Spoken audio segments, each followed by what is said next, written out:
Si Kuya Jens, ano yan, reactor natin yan. Official reactor. Hello mga kalingap! Welcome back sa aking YouTube channel, The Square Gen. So kung bago ka lang sa aking YouTube channel, huwag niyo pong kalimutan mag-subscribe at click the bell button para like and updated sa ating mga bago-upload na video.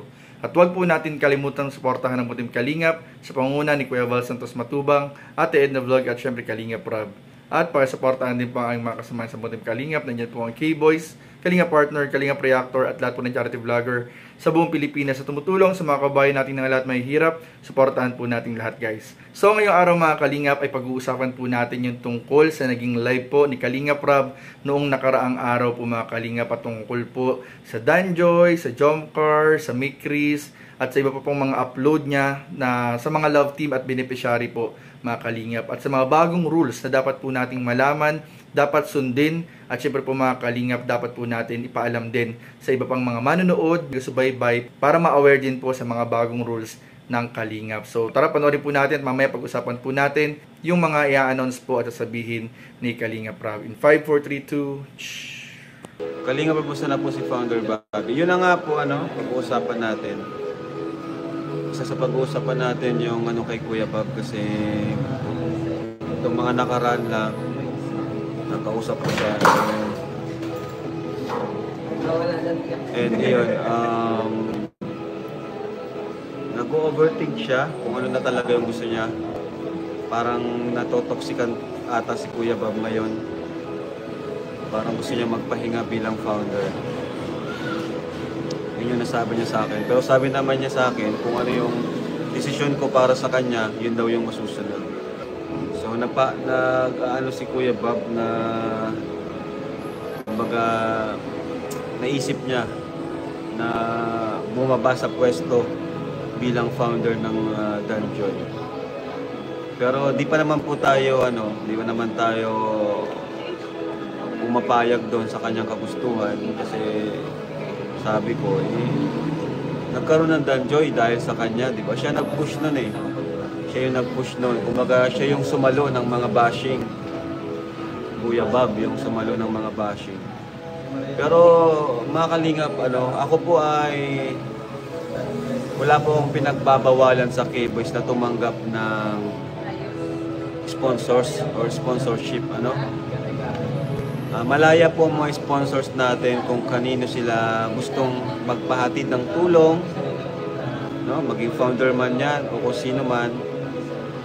Wala po tayong rules dyan, wala po tayong kasi yan ang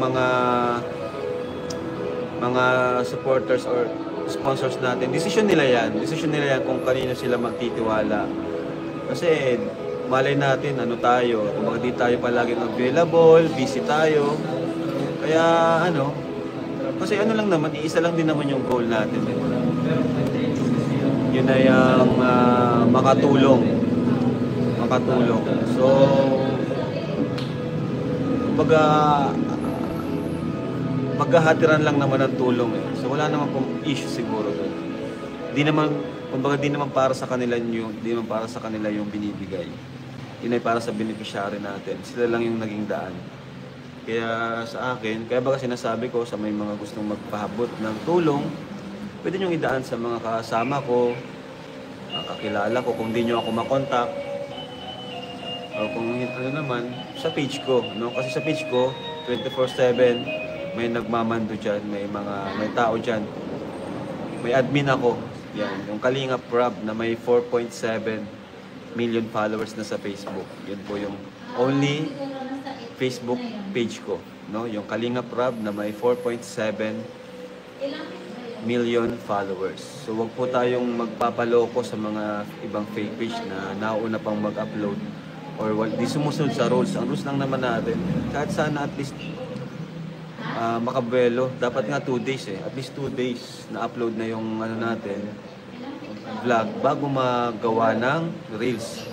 And sa upload natin mga picture and reels, pakilagay naman po sana nung link, yung link nung natin, nung vlog, full video nung vlog, pakilagay naman po yung link sana, hindi yung basta lang po ma-upload. Pakilagay po yung link nung full video, yung vlog natin. Madali lang naman ilagay yung link, ikakopy nyo lang po yung link para sa mga gustong, yung mga ma-curious pupunta sila dun sa link and papanoorin nila yung vlog. So yan, magiging maigpit po kami dyan sa mga nagre-upload ng Reels. And sana po kung may ma-upload ng Reels, wag naman po yung sobrang haba. Ano, yung halos malagay nyo na lahat ng buong kwento. Diba? Kasi masyado pong yes, dapat 2 days talaga signing off, new rules 2 days before reactional. Oo, dapat 2 days talaga kasi 24 hours minsan nabuelo pa lang eh. Yung 2 days din talaga nakikita na talaga yung performance ng vlog. And yun nga, sana pakilagay ng link ng full video and wag po sobrang habaan yung reels na gagawin. Marami na kasi kumuha ng BTS reaction. Yun na nga po. Sinabihan ko man na po sila, lalo na kay Krista, kasi bago pa lang si Krista.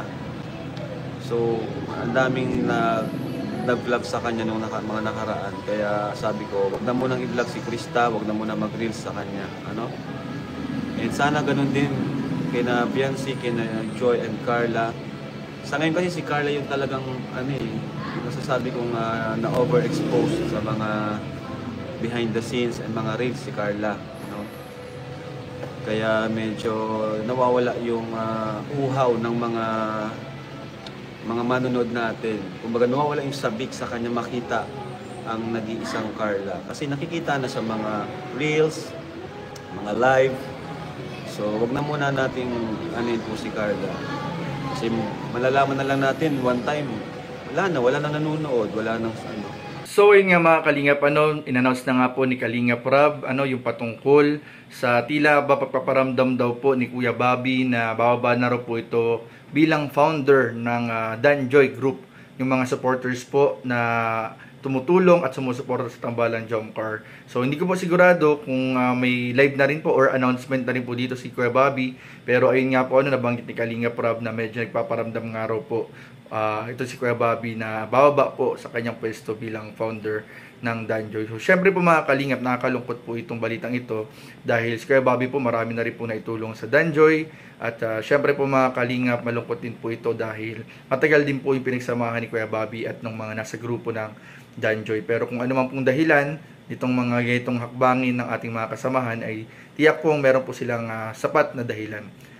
At kung ano man po ang mangyari ay sigurado akong marami pa rin naman po ang susuporta at tutulong sa Tambalang Danjoy po mga Kalingap. At ayun po mga Kalingap, nabanggit rin po ni Kalingap Rob yung bagong rules. Ito po nag-a-apply daw po ito sa lahat mga Kalingap. So instead po na 24 oras yung kailangan nating hintayin bago mag-reaction, bago mag-upload, ay kinakailangan na po na 2 days po. 2 days po yung kailangan nating hintayin bago tayo makapagbigay ng reaction video, mag-upload ng reels, mag-upload ng short video, mag-upload ng mga pictures. So ito po, kailangan po natin itong sundin mga Kalingap para makatulong sa mga upload ni Kalingap Rob.